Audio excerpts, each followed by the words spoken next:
Diesel के जो दाम बढ़ रहे हैं, जो दुनिया के हालात हैं, जो खाड़ी में युद्ध चल रहा है, दाम में जो बढ़ोतरी का दर है वो भी समझिए कई देशों की तुलना में यहां पे नियंत्रित रखा गया है।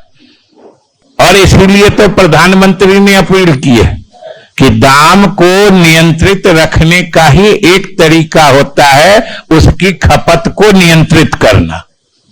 जब खपत नियंत्रित होता है तो उसका दाम खुद नियंत्रित होता है।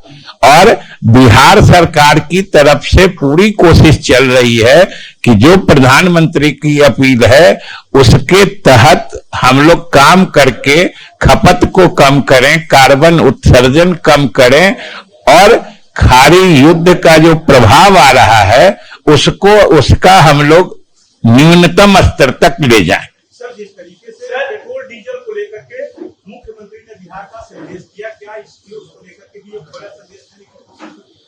ये तो संदेश बड़ा, किसी संदेश को बड़ा या छोटा बनाना तो आप लोगों के हाथ में है।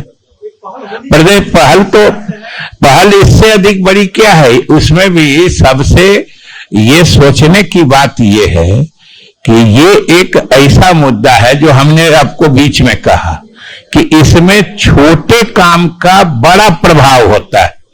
हर आदमी के आदत में सुधार लाने की बात, हर आदमी को संवेदनशीलता दिखाने की बात, जरूर असर आएगा।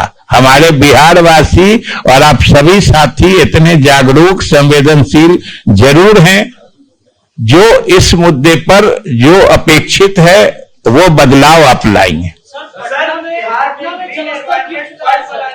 एक आदमी बोली, बिहार में ग्रीन एनवायरमेंट फंड बनाने की जरूरत सरकार को क्यों महसूस? अभी आपको इतना देर हमने क्या बताया कि ये सिर्फ बिहार का फेनोमेनन नहीं है। बिहार चूंकि इन सब मामलों में जलवायु परिवर्तन, बढ़ते तापमान के प्रति संवेदनशीलता के मामले में अग्रणी प्रदेश रहा है, इसलिए हमने आगे बढ़ के बनाया है। दूसरे प्रदेश में भी बन रहा है। लेकिन सर, नेता प्रतिपक्ष इसी पे सवाल उठा रहे, कह रहे सरकार के पास फंड नहीं है, इसलिए इस तरीके के तो सरकार फंड नहीं है तो ला कहां से रही है? इतना काम कैसे चल रहा है? हम आप घूम फिर कैसे रहे हैं? बाजार कैसे चल रहा है?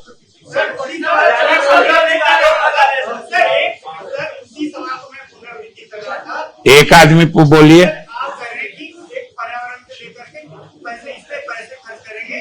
सरकारी जो शिक्षक है वो आंदोलन कर रहे हैं कि हमें समय पे सैलरी नहीं मिल रही है। नेता प्रतिपक्ष कह रहे हैं कि खजाना खाली है, अलग से पैसे खर्च करेंगे। सैलरी शिक्षकों को मिल रही है। अगर सैलरी मिलने में विलंब होता है इसका मतलब सैलरी नहीं मिलना होता है। आप ही बताइए कि आप जिस भी न्यूज चैनल या जिस भी मीडिया से हाउस से जुड़े होंगे, अगर सैलरी में कोई देरी होती है तो सैलरी नहीं मिलना होता है। किस टीचर को कितने दिन से सैलरी नहीं मिली है बताइए तो? पटना सहित कई जिले इसका जलस्तर लगातार गिर रहा है। पटना सहित कई जिले इसका जलस्तर लगातार गिर रहा है। जल स्तर गिरने का ये महीना है और हमने कहा ना कि जल स्तर गिर रहा है, ये तो मौसम का प्रभाव है, लेकिन बिहार सरकार की नीति से बिहार का भूगर्भ जल की मात्रा बढ़ी है। मतलब जल स्तर गिर रहा है लेकिन ग्राउंड वाटर रिचार्जिंग जो है, जो सरकार के द्वारा उठाए गए कदम हैं, जैसे वर्षा जल संरक्षण है, रूफटॉप वाटर हार्वेस्टिंग होता है, इन सब का प्रभाव भी दिखता है। और इस महीने में तो बारिश कम होने से और आप देख रहे हैं तापमान बढ़ता है तो जल स्तर गिरना स्वाभाविक है। हो गया। दोनों के घर मोकामा में पुलिस पहुंची और पुलिस को जांच करवाना पड़ा। मोकामा में सर घटना घटा, फायरिंग हुई, पुलिस जांच में पहुंची और पुलिस की तलाशी ली जा रही है। पुलिस के साथ अगर कोई गलत बर्ताव करता है तो उसका नतीजा क्या होता है ये भी सब लोगों के सामने।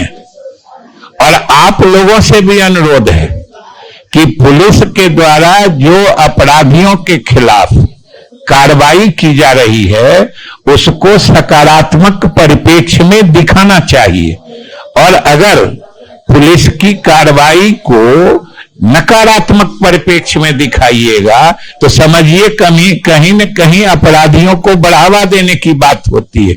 इसलिए पुलिस के साथ अगर किसी ने ज्यादती की है तो पुलिस उसका हिसाब करेगी और मुकम्मल हिसाब करेगी।